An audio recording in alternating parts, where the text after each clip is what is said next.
আসসালামু আলাইকুম। আশা করি সবাই ভালো আছেন। আলহামদুলিল্লাহ, আপনাদের দোয়াতে আমি অনেক ভালো আছি। তো চলে আসলাম প্রতিদিনের মতো নতুন আরেকটি ব্লগ নিয়ে।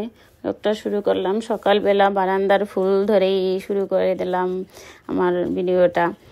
তো এই যে দেখেন, নতুন করে ফুল ফুটছে, কত সুন্দর লাগতেছে মাশাআল্লাহ। বড় বড় কলিগুলো দেখা যায়, আজকে প্রথমেই দেখলাম এই বছরে তো বড় বড় ফুল ফুটছে আর কলিগুলো অনেক বড়। তা বারান্দায় গাছে পানি দিতেই সেই দেখি ফুল, গাছে পানি দেওয়া হয়ে গেছে। আপনাদের সাথে ফুলগুলোও শেয়ার করলাম। তাই সবাই আমার পাশে থাকবেন, আমাকে সাপোর্ট করবেন, এটাই সবার কাছে চাওয়ার রইল। দোয়া করি সবার জন্য, সবাই আমার জন্য দোয়া করেন। তাই চলে আসলাম বারান্দার কাজ সেরে, বাসা টুকিটাকি কাজ সেরে স্কুলে বাচ্চাদের নিতে। সকালবেলা ওর বাবা দিয়ে গেছে স্কুলে, এখন আমি নিতে আসলাম। তাই যে দেখেন, ছেলেরা সারিবদ্ধভাবে দাঁড়িয়ে আছে, মেয়েদের ছুটি হয়ে গেছে। আর আমার মেয়ে তো ক্লাস 9-এ পড়ে, 9-10 লেট করে ছুটি দেয়।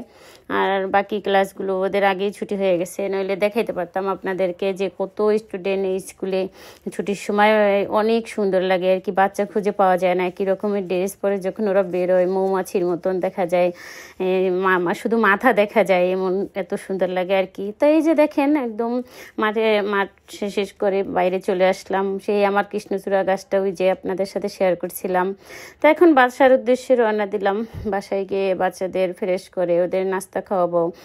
ওদের দেখেন মুখটা একদম শুকিয়ে গেছে, যেহেতু রাতে ওরা একটু লেট করে শুইছে, ভোরে উঠেই স্কুলে গেছে। তাই একদম গরমে অবস্থা, ঘামে একদম বাচ্চাদের কাবু হয়ে গেছে বাচ্চারা। তাই মুখ দেখলে বোঝা যায় আমার বড় মেয়ে এবার একটু আড়াল করতেছে, বলতেছে আম্মু আমার চোখে অনেক ঘুম, তুমি এভাবে দেখাবে না আমাকে। তা ছোট মেয়ে যে দেখেন, সে তো মজা করতেছে বড় মেয়ের সাথে, ও এমনিতেই একটু চটপটি। তাই এসে দেখি বাসার সামনে মেহমান হাজির হয়ে আছে, এটা আমার ননদ লাগে সম্পর্কে। ভিতরে আসলাম, আয়সা দেখি আপনার ভাইয়া নাস্তা নিয়ে আসছে, তারপর বাজার নিয়ে আসছে বাসার জন্য। তাই সবাইকে নাস্তা খাইতে দিলাম। এই যে দেখেন, মেয়েরা এখন ফ্রেশ হয়ে ওরা নাস্তা খাইতেছে।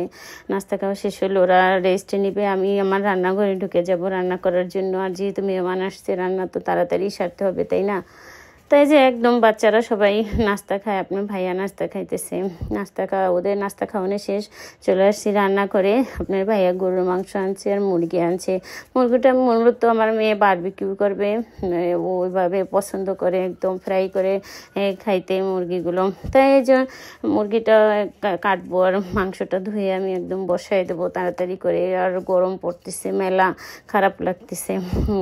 আজকে রোজা রাখছি আমি, তাই ভাবছি একটু তাড়াতাড়ি করে রান্নাবান্না সাইরা একদম চুলার পাড় থেকে বেরোয় যাব।